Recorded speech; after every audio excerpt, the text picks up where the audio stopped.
A soft hush fell over the European high society as news spread that Archduchess Estelle of Austria, aged 46, had left this world.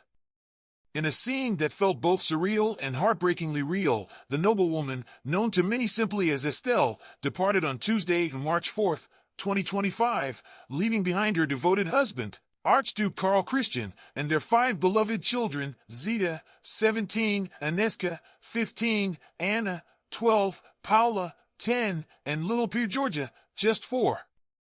The family, based in the charming city of Nice, gently announced her calling to God in a bulletin from their trusted news sheet, their words heavy with sorrow and a quiet dignity that lingered like a soft echo.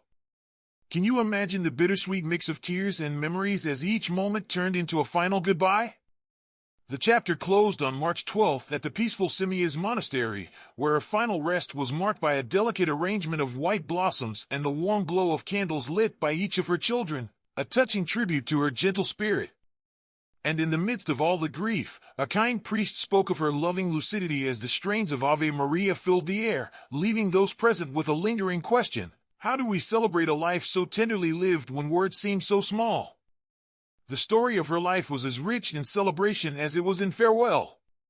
In 2007, in a picturesque ceremony held in the quiet town of Montgerrat, Estelle joined hands in marriage with Archduke Karl Christian, a man whose lineage traced back to the final ruler of a once mighty empire. That wedding day in Savoy, attended by 300 cherished guests including notable figures from the European aristocracy like Princess Astrid of Belgium, Prince Jean Napoleon, Prince Gundakar of Liechtenstein, and Princess Marie of Orleans, sparkled with joy and promise. Their union was celebrated with a lively honeymoon in the sun-soaked lands of Mexico, where every laughter and shared secret seemed to weave the first threads of a forever story.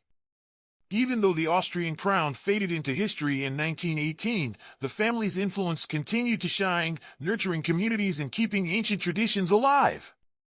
Yet, in every elegant toast and every heartfelt glance, one could not help but wonder what stories remain in the silent corners of these grand halls, waiting to be told.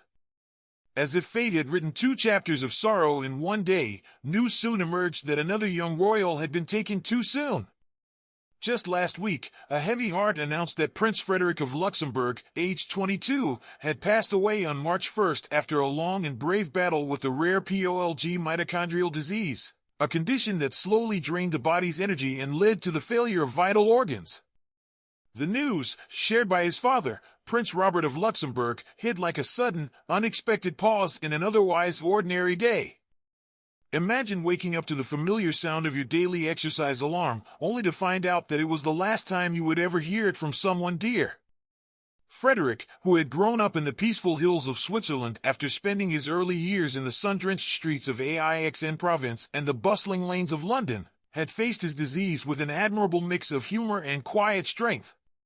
His condition, which only became clear when he was 14, led him on a long journey filled with challenges that he met head-on with a smile and a gentle joke. His battle, though fraught with pain, was also marked by moments of light-hearted defiance, reminding everyone that even in the darkest times, a spark of laughter can offer a brief escape.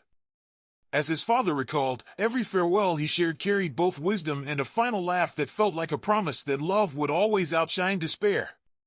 The tender farewell was not limited to whispered goodbyes but was etched in heartfelt words shared by those who loved him most.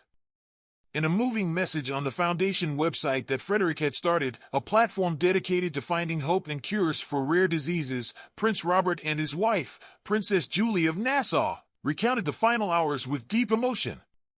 Their son, they wrote, had gathered his family one last time on Rare Disease Day, February 28th, and said goodbye to everyone in turn: his brother Alexander, his sister Charlotte, his 3 cousins Charlie, Louis, and Donald, his brother-in-law Mansour, and even his Aunt Charlotte and Uncle Mark.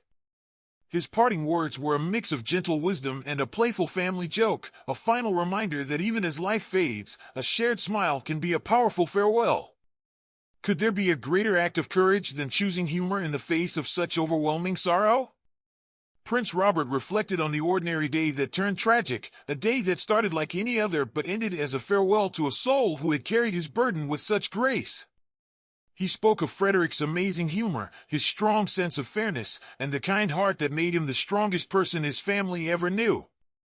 Every detail of his last moments, a final chat, a whispered goodbye, echoed a life lived with a rare blend of discipline and boundless compassion, leaving behind memories that would continue to inspire those who were lucky enough to know him. In the wider tapestry of European royalty, these personal tragedies intertwine with shifts in power that seem to mark the turning of an era. Prince Frederik's loss comes at a time when long-reigning monarchs are stepping aside, making room for a new generation.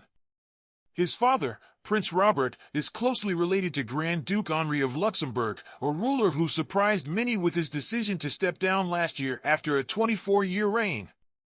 The handover of power is set to continue with Prince Guillaume, aged 43, who has been shouldering many royal duties already and will formally assume his new role on October 3, 2025. This wave of change is not isolated. It follows the recent abdication of Queen Margrethe of Denmark after 52 years on the throne, paving the way for her son, Frederik, to take up the crown on January 14th. Grand Duke Henri, who came to power in 2000 after his father's 36-year rule, remains a respected figure alongside his wife, Maria Theresa Mestre, the Grand Duchess of Luxembourg, and their 5 children, including Prince Guillaume, Princess Alexandra, Prince Louis, Prince Felix, and Prince Sebastian. In these moments of royal transition and personal loss, one cannot help but ask, what new tales will emerge from the echoes of the past, and how will these legacies shape the future of a once mighty lineage? Each chapter of these intertwined lives leaves us with a lingering pull, a mix of nostalgia, hope, and the promise of tomorrow. The stories of Archduchess Estelle and Prince Frederik, though marked by sorrow, are also a reminder of the deep bonds of family, the enduring strength of love, and the bittersweet nature of time. As we reflect on these lives that touched so many hearts, the question remains, how do we honor a legacy that is as fleeting as a whisper and as eternal as the memories it leaves behind?